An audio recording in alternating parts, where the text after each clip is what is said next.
In the last video, I spoke to you about those 3 prongs on the trident that's necessary to grasp for men who want to turn around a sexless marriage. Now, almost without exception, the very first prong that almost every man wants to focus on is her. Changes in her. Change in my relationship with her. He wants to get on a call with us or talk to us and say, yeah, if she would just do this differently, if she would just do that differently, I could stop having a sexless marriage. And so we're not actually going to start there because it's actually not the problem in 99.9% of the cases that we encounter. The very first prong we must focus on, and a man must focus on, is the relationship with himself. Now, in that relationship with himself, in the relationship you have with yourself, the very kind of crux of the problem or the crux of what needs to be changed in a man's life, I would wrap up into one word I'm going to call neediness. Now, most men have just normalized neediness. They have come to believe that their neediness is just part of being both human and both human male, and it's simply not the case. In fact, mature men in connected, intimate relationships who know how to thrive and who are having a great life know that this neediness is actually counterproductive to what they want. So a needy man thinks he needs sex. He thinks he needs respect. He thinks he needs attention. He thinks he needs affection, touch, validation, connection. He thinks he needs completion. Now, he might not be consciously walking around saying, I need this, I need this, I need this. He generally just thinks, I need sex. But if we talk to that man in great depth, or we kind of start to unpack some of the layers, what we find is that sex is the man's strategy for meeting these other needs. You see, it's quite easy to prove biologically and clinically that a man doesn't need to have sex. Lots of men around the world don't have sex at all or for prolonged periods of time, and they simply don't fall over and die. You never see on somebody's death certificate, cause of death, they didn't have enough sex, man. That's not a need that way. It's something that we desire, it's something we want, and we affirm in the Mentoring Men community that it is a good desire. It's a good want. There's nothing wrong with sexual desire. There's nothing wrong with wanting to have sex. But let's stop calling it a need. It's not a need. It's a strategy that immature and insecure men use to meet deeper needs. And it's that deeper neediness that starts to become apparent in what a man needs to change in his relationship with himself. Now, what we find in those men is that they have that neediness where they have dependency. Now, dependency just means that we don't look to ourselves for something, we look outside of ourselves. And so there is absolute correlation between men in sexless marriages and the level of dependency those men carry around in life. A man in a sexless marriage generally has a massive amount of external dependency for things about his sense of self, things about his sense of well-being. And so he looks to his partner for where respect comes from, where appreciation comes from, where attention, affection, touch, validation, all those things I mentioned, because to him, those things mean that he's okay. And so why? Why does it mean that? Well, it means that because he isn't feeling a man that feels okay in himself. In his relationship with himself, he doesn't know how to be okay on his own. He doesn't know how to experience respect within. He doesn't know how to appreciate himself. He doesn't know how to connect with himself. He doesn't know how to feel whole and complete. He doesn't know how to feel secure. And see, everywhere a man feels incomplete, insecure, and this is really all humans, we erect or we create a dependency. And we create that dependency outside of ourselves. And the number one place we do that in a romantic relationship is with a partner. And so in order to improve the relationship with ourselves, we have to locate and remove these dependencies. And this is a painful part of just the maturity process as a human being. You see, we're all born utterly dependent on other people. When you're born, like from the moment the cells start to divide in your mother's womb, you're dependent. You're dependent on her biological system. Then you get this thing called the umbilical cord, and you're dependent on her for blood flow and her lungs and all of that stuff. And you're born, and then you're dependent on mom for nurturing, for food, right? And so other than a few systems like breathing and whatnot, you require a lot of dependent needs as a child.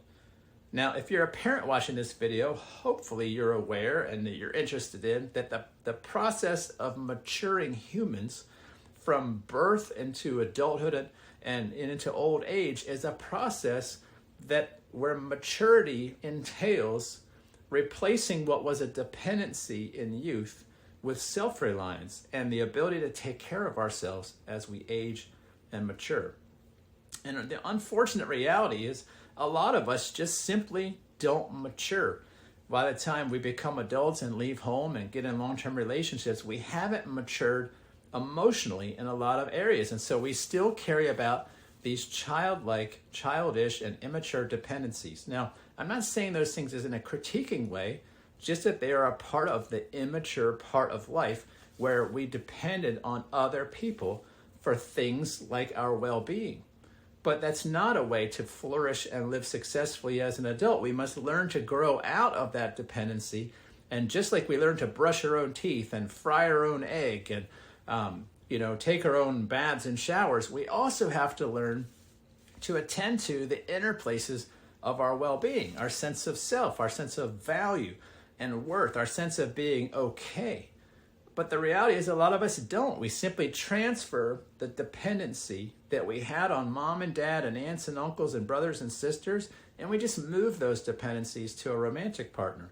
And this puts us very much in the child position with that romantic partner. It puts us in this weird spot where instead of actually providing something or being something for a partner, we're taking our deficit, our sense of a lack of self, and going to our partner and saying, can you please take care of these needs?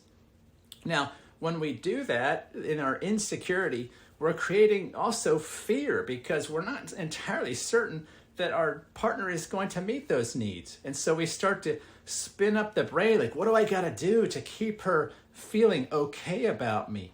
And so we start to become manipulative. We start to kind of create stories like, well, if I do this, if I wash the dishes and vacuum the floors, then maybe she'll actually have time to give me the stuff that I need. I can feel like a whole human being and all will be well in the world.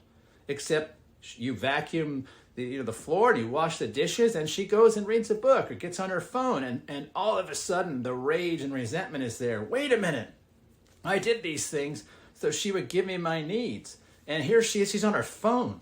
So we talk to a lot of men who just hate their wife's cell phone. For me, at one point I hated my wife's Kindle because I saw it as a competitor to my wife's attention and gaze, which at a time in my life when I was very needy, I felt like, well, she was the source of my well-being. And so the Kindle became competition for me in much the same way that a woman's cell phone is viewed by a man as competition for her attention. And all of that is really indicative of this dependency-based neediness that we bring over from childhood. We don't know it's necessarily there, but it is just simmering under the surface, and it absolutely erodes connection and intimacy in the marriage because it's creating fear and it compels us to do all kinds of things to seek safety, including going to a partner not from a place of giving and sharing, but a place of neediness, a place of getting. Now, I want you to sober up with me for a minute. When we go to a woman in a place of neediness, we're essentially saying, I need you to penetrate me.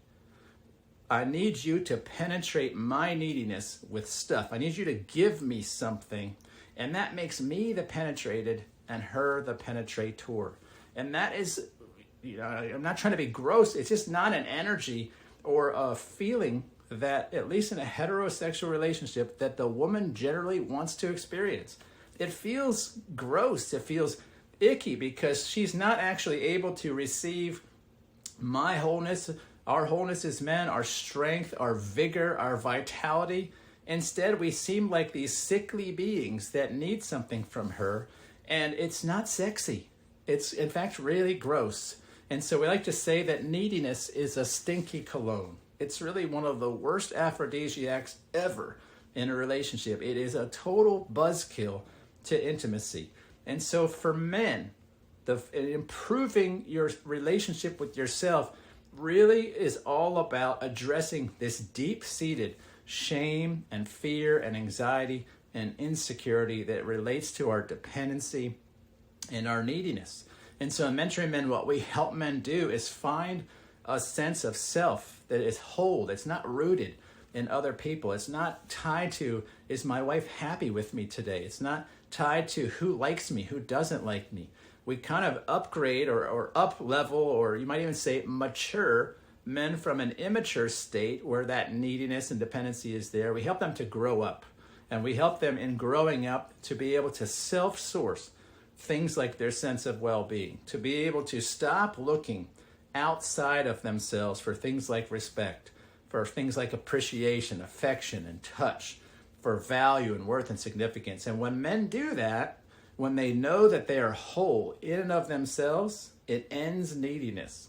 And because that neediness is a stinky cologne, that neediness is replaced with attractiveness. There's nothing more attractive to a woman than a man who is okay with himself, who isn't coming to her in a place of need, but is coming to her in a place of being pleased with himself. And so that's that first prong. Now, like I said in the intro video, we can't possibly cover how to do all that in one video. We actually have a 6-month course devoted just to this part of the overall journey, a 6-month mentoring program dedicated to help restore a man's sense of self. It helps him renew his heart and mind, and it takes 6 months. And like I said in my intro video, it is not for the faint of heart. It's gritty, it's deep, it takes a lot of work, it takes a lot of dedication. A lot of men struggle with overcoming the inertia of just the neediness that they have. And yet the men that do that repeatedly tell us all of the time, how it was the most significant experience they've ever had. Now, I'm not saying that for the purpose of marketing. I'm just telling you what our members say. They go through this particular program. It's called the Renewed Masculine Man, and they love it. They say, I have never had a more profound experience in my life. Now, that's including people, by the way, who are, some of them are oftentimes religious. And so they're even saying this in the context of maybe having some pretty profound religious or spiritual experiences, saying, this has been the most profound thing that we've ever experienced. And I'm telling you that because I want you to see the power of really what is the process of becoming a mature man.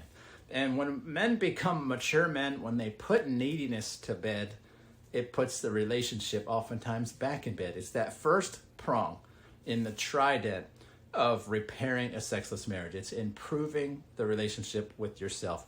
It's one that most men overlook because they don't understand that they have this issue. They think that they're fine. They think they have a wife problem. They think they have a partner problem. And so most men never look here. And yet it's the most important one. One last thing I'll say about this is that without a solid view of yourself, it causes one more problem in a sexless marriage that is just horrible. And that is a man will not value himself enough to prefer the life that he wants more than the relationship that he has. Now, this can be a little bit of a paradox, and I'm not going to get super deep in this video because I've covered this in other videos. And it is really a conversation that's probably better to have one-on-one. But it goes like this. If you love your relationship with your partner more than you love you, you will probably have neither. And that is because when we elevate someone or something else above us, we have to erode ourselves to support that. We have to negotiate and suppress all these things that are important to us. Things like a desire for connection, a desire for intimacy. And so I want you to picture you have like a bank account, right? And that bank account has your desires in it. And you say, well, what do I have to pay? What do I have to pay to have a relationship with this person? I have to give up my desire. And this is what men in sexless marriages do. Because they don't value themselves, because their relationship with self is in need of improvement, because they are needy, because they require other people to tell them they're okay, they withdraw from the account of their desire for intimacy, and they say, here, you can have it. I'll pay with my desire to stay in a perpetual unhappy relationship with you because maybe she gives him some other things. And a man that will do that will generally just go to his grave in misery. And I'm not trying to say that to scare you, but because without an improved sense of self, a man will keep basically undermining himself to stay in a relationship that doesn't serve him or his partner. And so one of the things about improving your relationship with yourself is you need to improve your relationship with yourself so much that your relationship with yourself is more vitally important to you than your relationship with your partner. If it's not, you'll basically not have a good relationship with your partner, and you won't have a good relationship with yourself. And so the paradox in a sexless relationship is until a man loves himself enough to let the relationship go, to hang on to his desire, he generally can't improve his relationship. He can't turn that sexless relationship around because he doesn't honor himself and his desire enough. He doesn't respect himself. He doesn't value himself.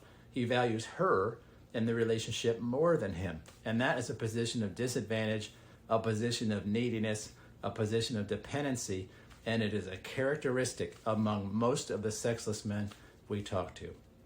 Again, I'm Sven Masterson from the Mentoring Men community.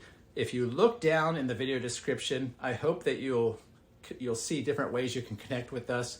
I want you to watch the videos that follow this, but if you're eager to set up a one-on-one, we give complimentary one-on-one calls with men to talk about these issues. These are very nuanced and complicated topics in a man's life, and we want to honor that, not by trying to address it all on a YouTube video, but by having a conversation with you, and one that we offer to you freely with no obligation, no sales pitch, no BS.